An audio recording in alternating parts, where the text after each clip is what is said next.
I was told to rub the ass, and it wasn't my ass.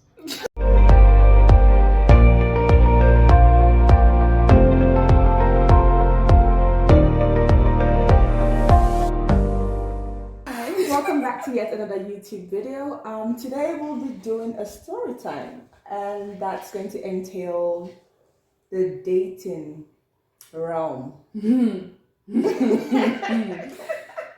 The dating realm of international students in China, and I have a special guest with us. So supposed to be here. Disclaimer. If you're a part of the story and you know yourself, Keep quiet. we're not trying to embarrass anybody, right? We'll not be using any timelines, we'll not be using any name, we'll neither confirm or deny if these characters are true. These characters are true or are real. Right? Yeah. The pursuit of happiness. So this was a time I decided to take up myself. Why are you laughing? Just go on. I can't do it. I decided to take up myself, right? It was Leave the school. winter vacation? We're not confirming the time period. Ma'am? It was a vacation. It was a vacation, but it wasn't winter. That I can tell you guys for sure. It wasn't winter vacation, so it wasn't even a long vacation, right? I had this brilliant idea. I had to show myself right now. I'm a future wifey. Gotta make it up, long distance thing. I just, anyways. I took up myself and I left school. The school that my mother is paying school fee for. Took up myself and went to a different continent. For how long? Right? This was supposed to be, first of all, this was supposed to be a 1 week holiday. Right? This was supposed to be a 1 week holiday. I planned out everything, how my classes were gonna go. These niggas Legally supposed to be a plan and a script to stick to. Tell me who tell me up now. Anyways, guys, we'll call this person Frank. Right?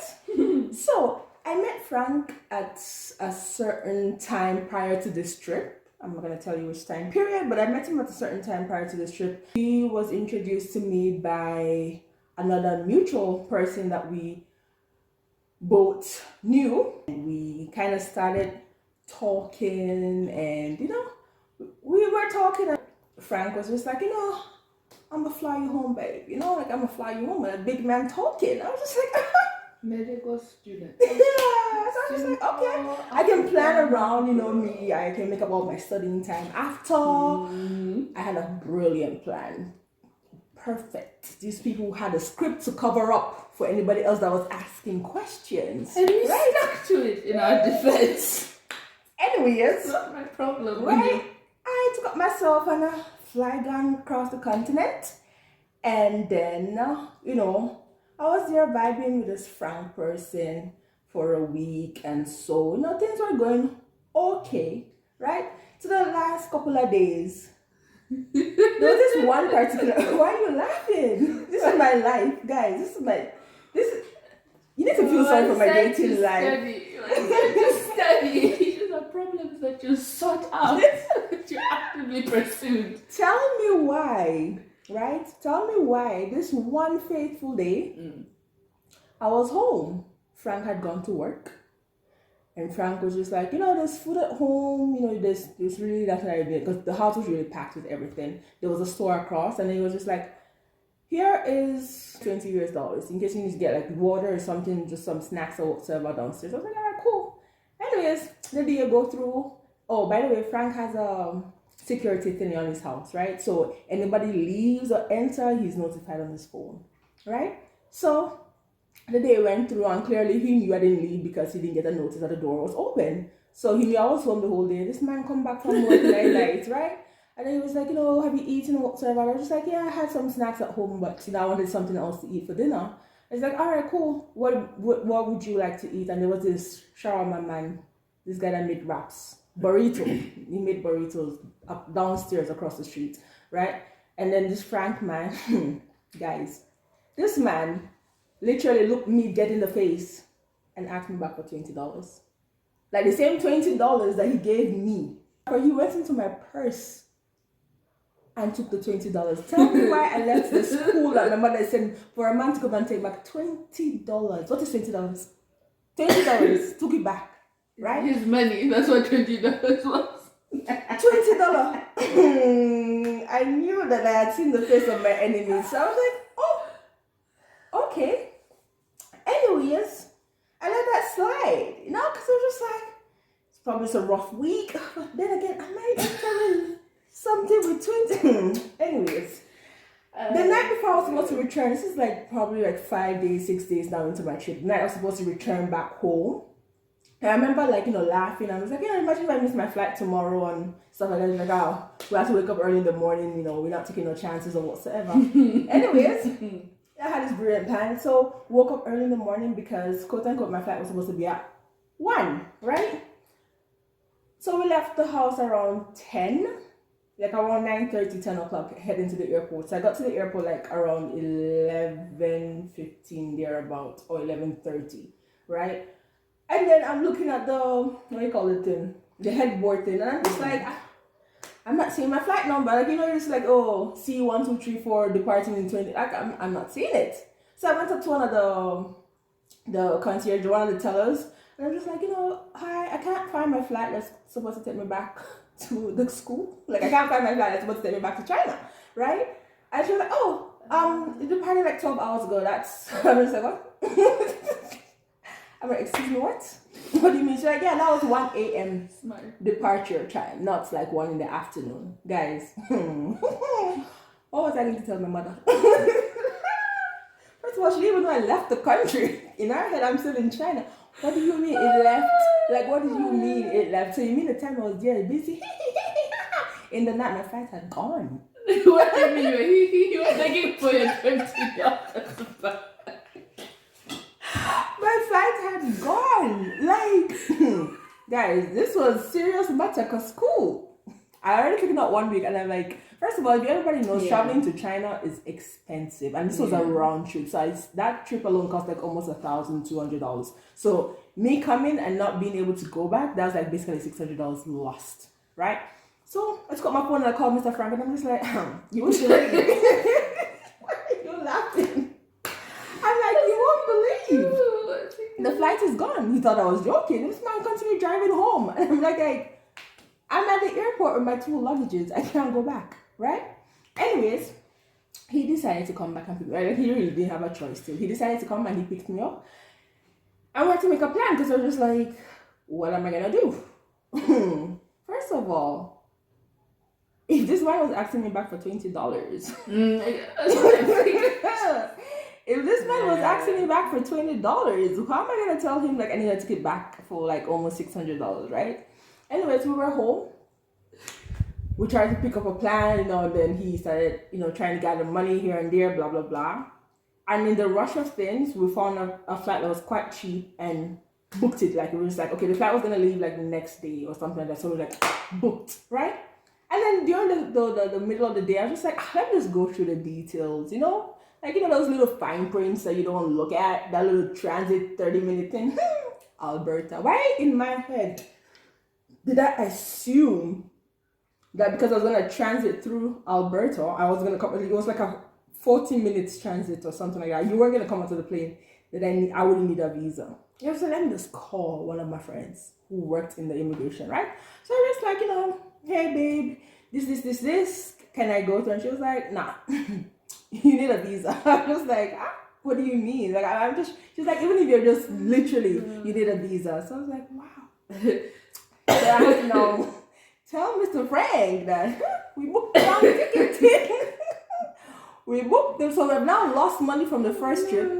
This second trip, this second ticket now, it was one of those, those last minute thing where you have a certain amount of time to cancel. So half of that money was already gone.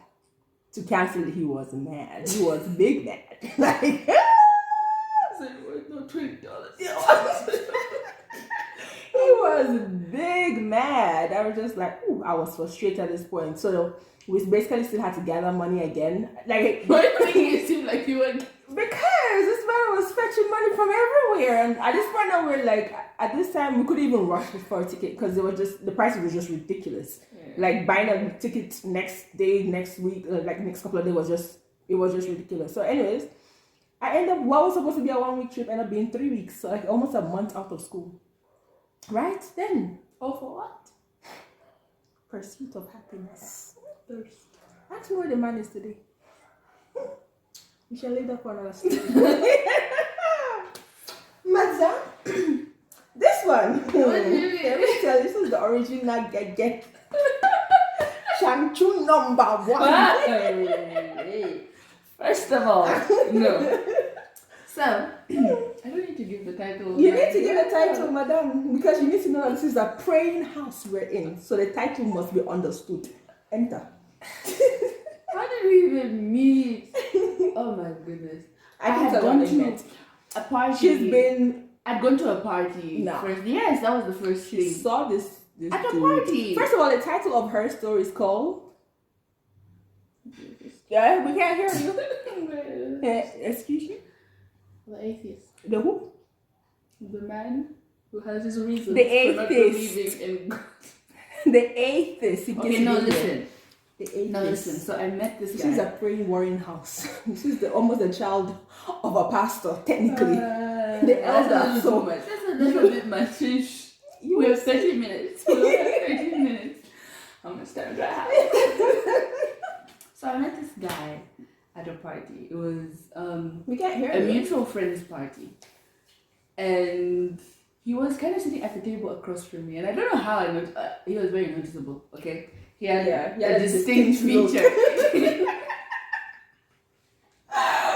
don't know what that is, but you know, you can't miss it. Distinct feature. So I was like, oh my god, who is that? Like, I'd never seen him because by then we'd been to enough gatherings, enough get-togethers and all that. So I'd never seen him in my life. And he was like...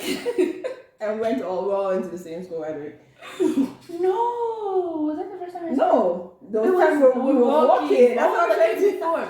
So, there was this time we were on our way to class. And we were like, this was like outside by the north Can gate. I have to go learn and shall look pound man? No, listen, he was the only one coming our direction. Really, he was. But he was just really tall. But the distinct feature was still very visible. It was not very apparent. Still, and he was just kind of like gliding because it was like winter by then. Yeah. So he was kind of like gliding and laying on it and all. And I was like, that's so not cool. No, that's so cool.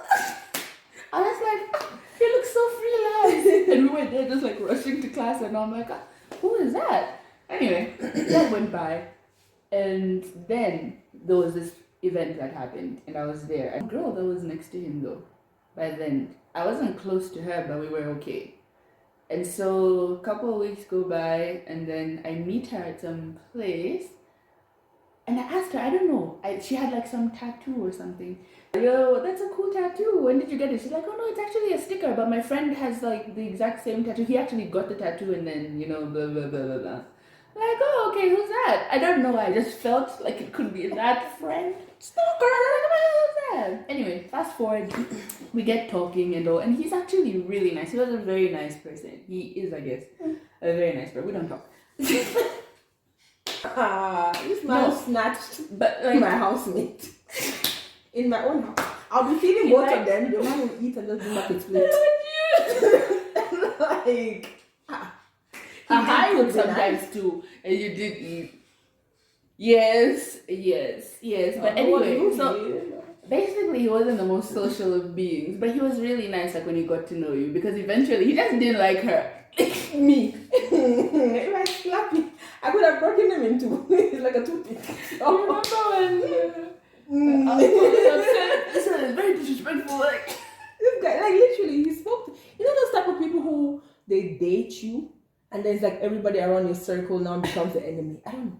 it's not even she the fell into enemy. it. No, okay. Listen how We I didn't even understood it. hang out or we lived in the same house. This is how I understood it then. This was what was happening in my head then. I was like, I understood that he wasn't the most social person because I'm like that. Like he's very introverted and all. So I was like, and I knew that it only took like getting to know him well enough. But this was for him different to because he was open in up. our house. It wasn't like he was out at a social event. This Okay, was listen, us, he would like, speak to even her like he three would of say us like in the hi house. Cindy, hello, but like he wouldn't make like this is what likes to talk.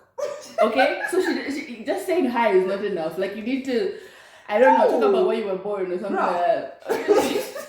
No, but let's be fair. He did say hello. Wasn't that enough? For some people, that's enough. Listen. We're supposed to be a family. I did not. Okay. Anyway. So yeah, like okay, it started to get a bit much because he really did start to like kind of keep me from my friends. It wasn't necessarily him, but like, because at the end of the day, I chose to like be with him. Wait.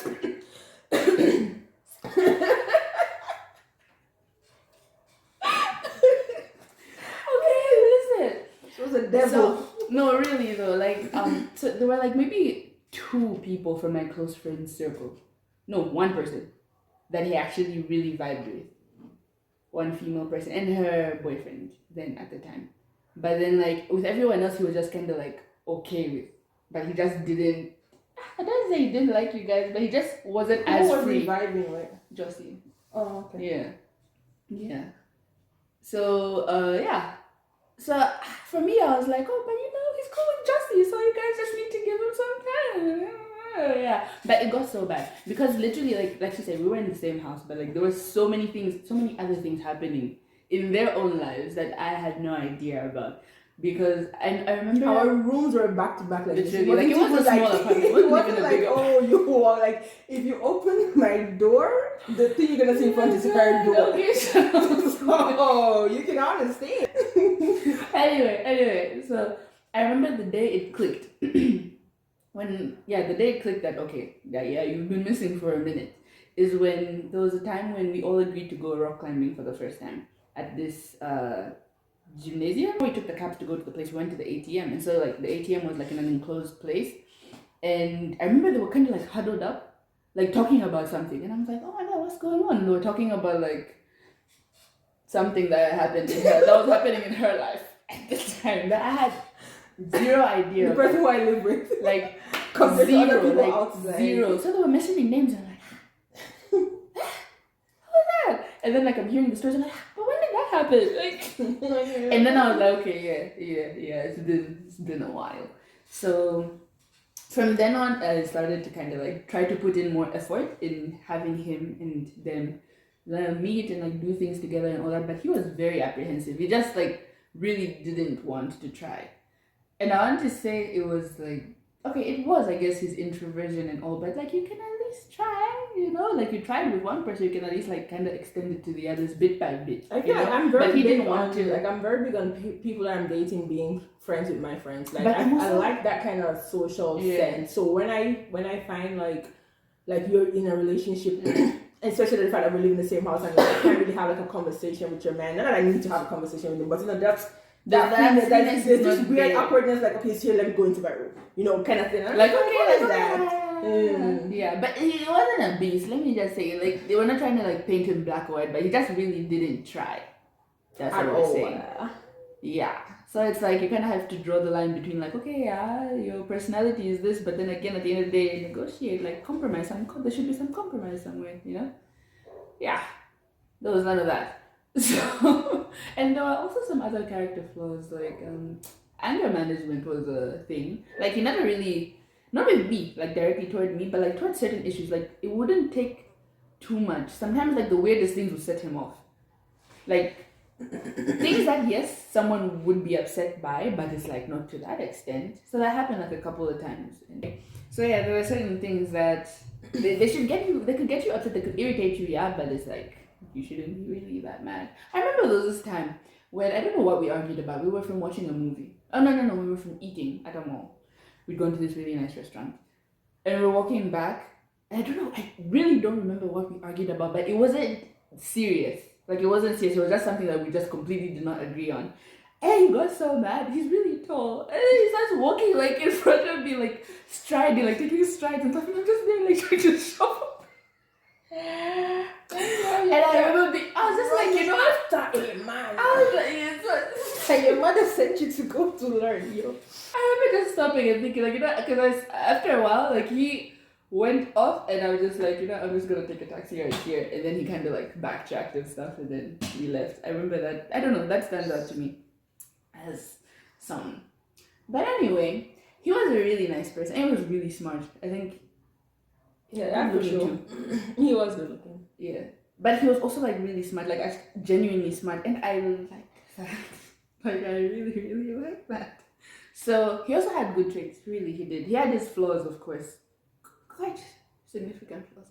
But he was nice when he meant to be nice. But then I remember, around that time, especially after the rock climbing thing, is when I really started to like try to weigh things, like what are the pros, what are the cons, and what, like, where is he trying, where is he not, like, is it like forgivable, is it something we can work through, is he willing to at least, no, he really wasn't with many things. And just from then, for me, it started to kind of like it started to look very sick. It was very toxic, and it was sad to see him go. But I remember because this girl thought I would have some breakdown or This something. girl was. I was gone. She was brainwashed. I loved him. He was. Oh, guys, it's so complicated. You need to know You know him. when you see people in what do you call it, domestic abuse, and you keep asking why? It's like He was never physical, by the way. Yamid. Never physical. Yamid, yeah. But I was gone. I was so good. I was just like, but this is amazing. So we don't need to look at that. This part of the house is clean. Let's just look at this right now. Yeah, that was me. So when he left, like I was sad. Yeah, I was sad, but I wasn't, because I feel like I'd established like for a little while before he left that it's most likely not gonna work. It can't. It really can't. Especially like if you think of things long term and all that. It's just there was a lot of significant things that needed to be agreed on, and I couldn't see us agreeing in the future. Like, he would kind of, when we talk about it, he'd be like, oh no, I don't care, this. He'll seem like up for negotiation, but knowing him and how he can be, I was like, probably not. So, I decided to date an African man.